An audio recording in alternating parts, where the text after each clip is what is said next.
Di luar agenda babak kualifikasi Piala Dunia Round 3 yang saat ini tengah dimainkan Timnas Indonesia, Induk Sepak Bola Indonesia atau PSSI juga tengah disibukkan oleh agenda turnamen sepak bola terbesar di kawasan ASEAN yang bernama ASEAN Championship atau AFF.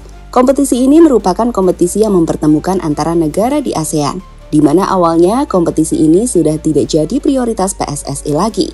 Ketua Umum Erick Thohir bahkan sempat mengatakan akan menggunakan banyak pemain muda sebelum baru-baru ini melalui Exco PSSI Arya Sinulinga. PSSI dikabarkan memberikan kebebasan pada Shin Tae-yong untuk memilih para pemain yang tersedia, tak terkecuali para pemain utama timnas senior.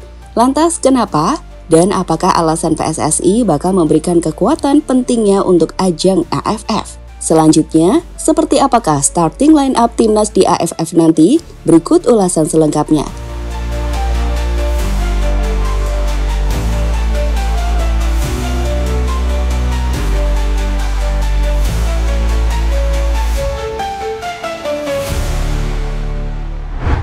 Setelah awalnya kompetisi AFF akan dimainkan di bulan November, namun dengan catatan Indonesia tidak menjamin pemain utamanya main. Kini AFF akhirnya memastikan bahwa laga ASEAN Championship atau yang dulu dikenal dengan Piala AFF bakal dimainkan pada 8 Desember 2024 hingga 5 Januari 2025. Kepastian pengunduran jadwal ini membuat AFF cukup senang lantaran Indonesia diprediksi bisa menggunakan para pemain pentingnya. Seperti kita tahu, awalnya PSSI mengkonfirmasi bahwa AFF tak akan menjadi ajang prioritas, di mana terdapat jadwal yang sangat dekat antara babak kualifikasi Piala Dunia di round 3 yang diikuti timnas dengan turnamen AFF, sehingga memutuskan akan menggunakan para pemain muda. Namun perubahan jadwal kini memungkinkan PSSI menggunakan pemain terbaik. Saat baru-baru ini, Exco PSSI Bung Arya Sinulinga mengonfirmasi hal tersebut. Ia menjelaskan bahwa pelatih timnas di AFF akan tetap Coach Shin, di mana ia juga menegaskan bahwa Coach Shin dipersilahkan memilih pemain yang ia inginkan. Kan tugas dari senior kan di tangan Shin Tae-yong, berarti pelatihnya Shin Tae-yong.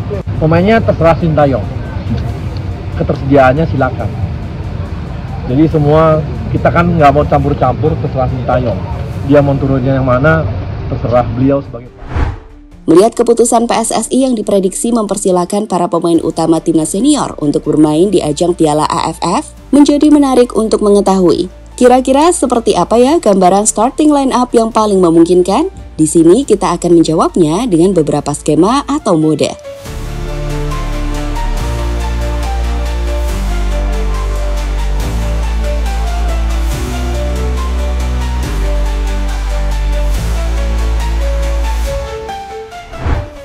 Mode 1, pemain abroad join. Mode pertama adalah mode di mana banyak pemain-pemain yang berkiprah di luar negeri bisa gabung timnas. Dengan formasi 3-4-3 di posisi penjaga gawang, Maarten Paes akan jadi opsi terbaik. Paes ini bisa dipanggil dan bermain di AFF karena sejak November hingga Februari, ia tak memiliki jadwal di MLS bersama dengan klubnya Dallas FC yang gagal lolos ke babak playoff kejuaraan MLS. Jika Paes gabung, tentu gawang timnas akan sangat sulit untuk dibobol lawan. Masuk ke posisi bertahan, 3 back bisa diisi oleh Rizky Ridho dari Persija Jakarta, Jordi Amat dari JDT, dan juga Justin Hübner dari Wolverhampton Under-21. Bergabungnya Justin ke AFF kami pikir masih memungkinkan jika mengingat ia belum bermain di tim utama, melainkan di tim Under-21 yang biasanya izinnya lebih mudah. Masuk ke fullback, di kiri Arhan bisa jadi opsi terbaik untuk timnas Indonesia. Dengan fullback kanan bisa diisi oleh Asnawi Mangkualam. Sementara 2 gelandang tengah, nama Mark Klok dan Kambuaya menjadi cukup menarik untuk jadi pilihan utama Coach Shin Tae-yong di AFF ini.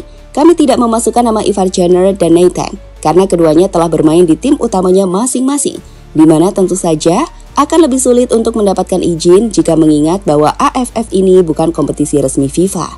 Di posisi lini serang, ada 3 penyerang yang menarik. Di kiri, Marcelino kami pikir bisa jadi senjata yang bagus untuk ajang sekelas AFF. Sedangkan di kanan, Egy jauh dari kata layak untuk bermain bagi timnas di posisi ini.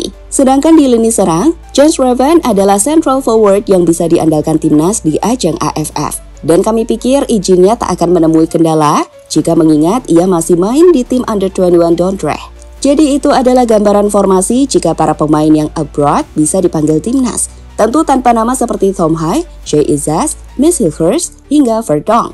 Mengingat para pemain ini adalah pilar-pilar penting di timnya masing-masing.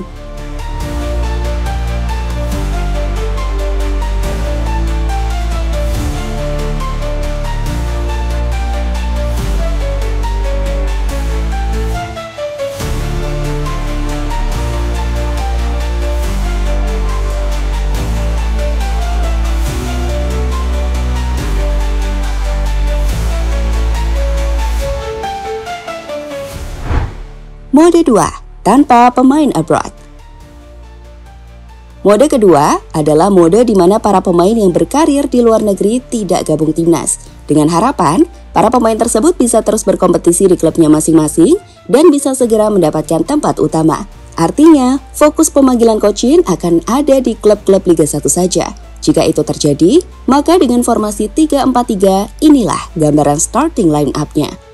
Di posisi kiper kali ini kita bisa menggunakan sosok kiper utama timnas sebelum PAS tiba. Dia adalah Hernando.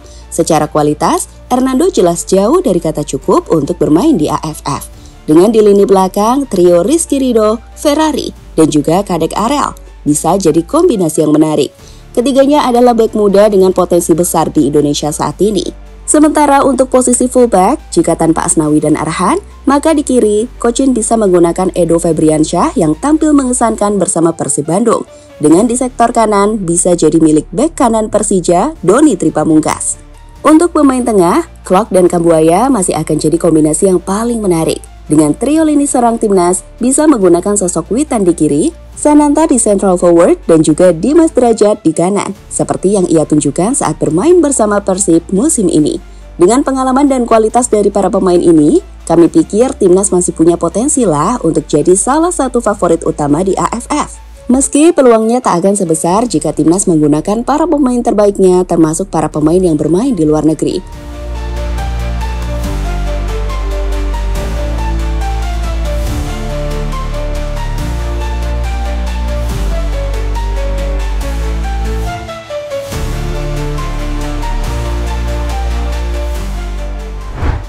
Di ajang Piala AFF atau ASEAN Championship 2024 sendiri, Indonesia nantinya akan berada dalam satu grup bersama tim-tim yang akhir-akhir ini cukup sering kita hadapi. Di mana tergabung di grup B, Indonesia akan menghadapi tantangan dari Laos, Myanmar, Filipina, dan juga tim tangguh Vietnam.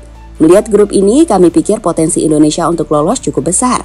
Myanmar dan Laos seharusnya bisa kita kalahkan dengan mudah, bahkan mungkin dengan skor besar, di mana penentunya akan ada di dua laga kontra Vietnam dan Filipina. Jika memang dan mampu memuncaki klasmen, Indonesia akan lebih diuntungkan karena bakal menghadapi runner-up di grup A di babak semifinal, yang kami prediksi bakal diambil oleh Malaysia.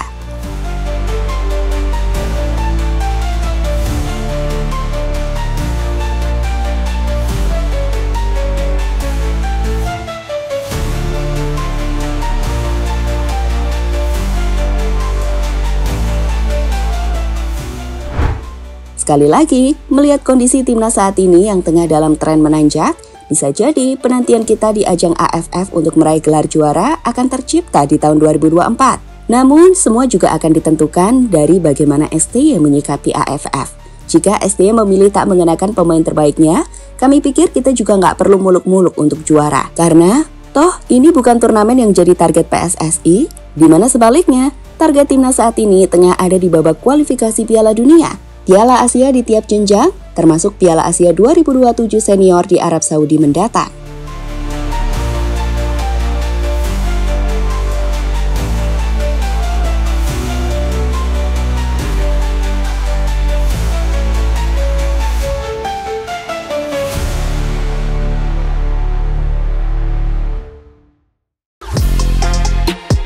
Halo, izin iklan sebentar ya guys. Jadikan ruangmu bernuansa timnas. Temukan beragam poster dinding, sepak bola dan timnas dengan desain menawan, kualitas premium dan harga yang tidak akan menguras kantong. Segera klik link Shopee di deskripsi video ini dan dukung timnas dengan sepenuh hati. Mulai dari dinding rumahmu.